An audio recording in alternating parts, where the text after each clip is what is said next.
Hello and welcome to NEAFLTV. This week is round 15, just 6 weeks until finals, and as you'd expect at this time of year, there were a few absolute crackers this weekend. Let's start up in Queensland. It's Eastlake taking on Redlands. Despite being buoyed by 2 consecutive victories, including an upset over Sydney University last week, Eastlake were a little bit off the pace against a red-hot Bombers side. After a little bit of a quiet start to the year, former St Kilda defender Brad Howard was brilliant down back for the Bombers, though he couldn't stop Chad Gibson, Eastlake's big man, kicking 4 majors. But as good as Gibson was for the Demons, Redland had their own spearhead in hot form, with Cleve Hughes kicking another 6 goals to take his season's tally to 58 majors. Trailing by 22 points at three-quarter time, Eastlake was close enough if they were good enough, but they weren't. Redland kicked 5 goals to 1 in the final term and ran out 17-22-124 to 11-6-72 winners. Next we're down to a very chilly Canberra as Belconnen host the Sydney Swans. The Swans, in second position on percentage, entered this match as raging favourites against a Belconnen side which has struggled at times this year, but early this was a very close contest. Remarkably, considering the firepower the Swans have got up forward, it took 9 minutes for them to register the opening goal, and it came through a midfielder as Shane Biggs got his first. If fans were hoping for a rush of goals after that first one, they were disappointed. It took another 9 minutes for the Swans to register their second through veteran Ryan O'Keefe. Sydney did get another one soon after and headed into quarter time with a 3-goal lead, but the second quarter started much the same as the first, with the Swans not kicking the opening goal until the 10-minute mark. On their home ground, fans could have expected an upset from Belconnen given the close start, and the Magpies finally clicked into gear with Turnbull and then James Bennett kicking 3 goals in the space of 5 minutes to wrench their side right back into the contest. Despite a late goal in the second quarter to Swans midfielder Dan Robinson, it was Belconnen who started the second half full of steam, kicking the opening 2 goals. But just as soon as they were challenged, Jared Crouch's men responded. Tommy Walsh kicked his first and Dan Robertson got his second, and the men in red and white had a 20-point lead at three-quarter time. Belconnen kicked the opener to begin the fourth quarter to give themselves some hope, but Robinson kicked his third. Sam Naismith, who was best on ground, got his first, and the Swans eventually ran out winners. Staying in the nation's capital for a derby between Ainsley and Queanbeyan.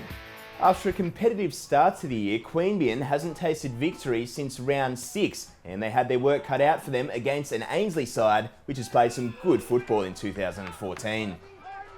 The Tricolours beat the Tigers by 44 points back in round 8, but it soon became apparent the margin here was in danger of being much greater.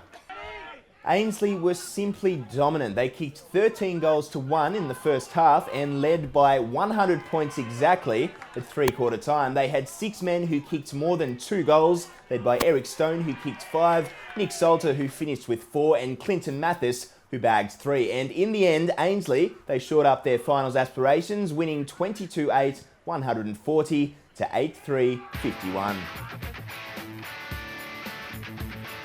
Now to an AFL curtain raiser at the Gabba on Saturday afternoon. The Brisbane Lions hosted NT Thunder.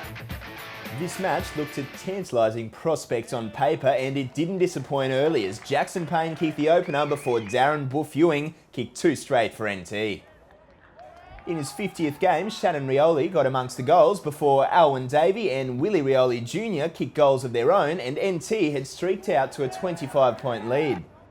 But on their home turf, Brisbane responded with Jordan Lyle, Jack Crisp and young gun Jono Freeman getting amongst the goals, and the Lions trailed by just 6 points midway through the second term.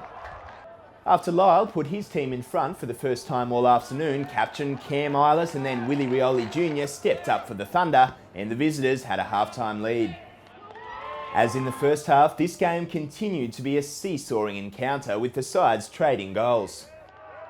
When Alwyn Davey kicked a major, his side skipped out to a 19-point lead, but as quickly as they were ahead, the Lions pegged back the lead with 4 consecutive majors. The Lions were ahead by just 1 point at three-quarter time, and they skipped out to a 14-point lead at the 5-minute mark of the last term when Jack Crisp kicked a great goal. But the Thunder, desperate to keep their aspirations of a top 2 finish intact, responded. Jackson Payne kicked his 5th for the Lions and they had a 5-point lead, but in time on, the Thunder stepped up. Darren Ewing and Brad Vassell kicked majors, and eventually Xavier Clark's men, despite Jordan Lyre's late goal, ran out winners by a single point. Now to Blacktown in Western Sydney, the Giants took on the Suns. Now, it had been written in the lead up to this match that this could be one of the season's greatest mismatches, as the top-placed Giants took on bottom-placed, winless Gold Coast Suns, but it was as if the teams had swapped jerseys in the opening quarter. Remarkably, the Suns led by 21 points at quarter time, but as you'd expect from the top side, the Giants hit back in the second term and scores were all square, 6-7, 43 apiece at half-time. Josh Fraser's men had a whiff of their first win of 2014, but they were wasteful in front of goals in the third term. The Giants, on the other hand, took their opportunities and skipped out to a 21-point lead. 21 points wasn't an unassailable gap, but it soon turned that way as the Giants kicked a few early goals in the last term, UWS eventually running out 16-16, 112 to 7-15, 57 winners. Now a clash of a couple of Queensland heavyweights, Southport and Ainsley. On their home soil and desperate to stay in touch with the top four, many gave Southport a good chance of causing a boil-over victory, but Ainsley started by far the better, with Eddie Sansbury goaling within the first minute before Gav Gross and Austin Lucy kicked majors of their own. That is an absolute belter! After goals to Jed Turner and Matt Payne for the Hornets, it took Southport until the 25-minute mark to register their opening major. They trailed by 25 points at the opening change. Austin Lucy was sensational all day. He finished with 31 possessions and 4 goals for the Hornets, and he got his second early in the second term. Gives it to Lucy. Lucy inside forward 50, shoots for goal, and that's a ripper! Young gun Lockie Weller and Adam Clark kicked goals to get Southport back within touching distance, but Lucy's third stretched Astley's lead to 26 at the main break. Leading by 4 goals, the Hornets had all the running early in the third term, but were wasteful in front of the big sticks before Sansbury stopped the rot. Southport stars Fraser Pope and Regan Salter kicked their first goals to keep their side in touch, but Astley finished stronger to close the third term. Southport needed a good start to get themselves back in the contest in the fourth term, and they got it, kicking the opening 2 goals to cut the margin to just 19. Goal umpire likes it, his teammates like it as well, they get around him as well. But as they had all afternoon, Astley responded. John Blair's men had all the answers, and they consolidated fourth spot, winning 13-13, 91 to 7-6, 48.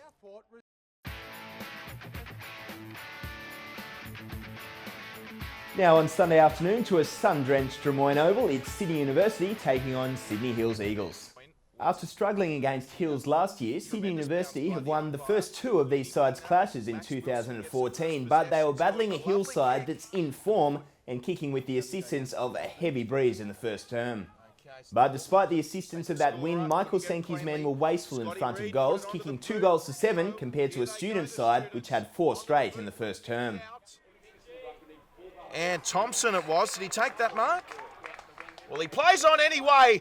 Mitchell Thompson, an absolute perler.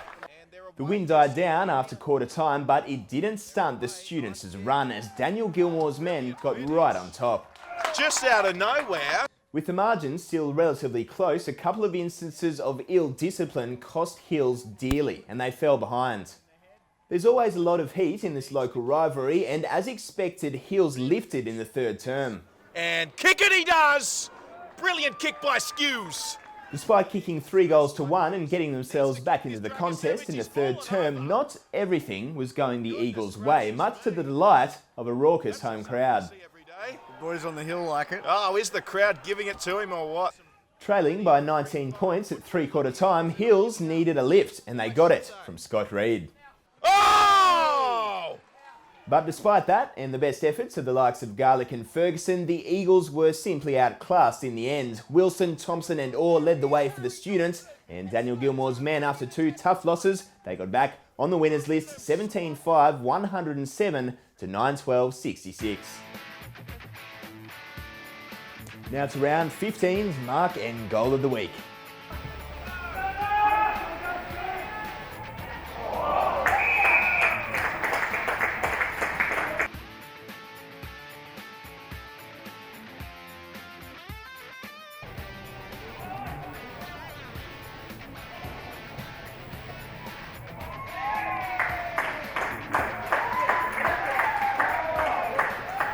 To the ladder, and it's still the Giants out in front ahead of the Swans, Thunder, Hornets, Redlands and Southport. Then it's Ainsley, Sydney University, Sydney Hills Eagles, the Lions, Belconnen, Eastlake, Queanbeyan and the Gold Coast Suns. To round 16, and just the 4 matches this week. Hills Eagles take on Ainsley, Southport hosts Redlands, the Giants clash with Sydney Uni and Queanbeyan plays Eastlake. That's all we've got for round 15 of NEAFL TV. Don't forget, during the week, check the website, check the app to stay up to date. I'm Sam Canavan. See you next time.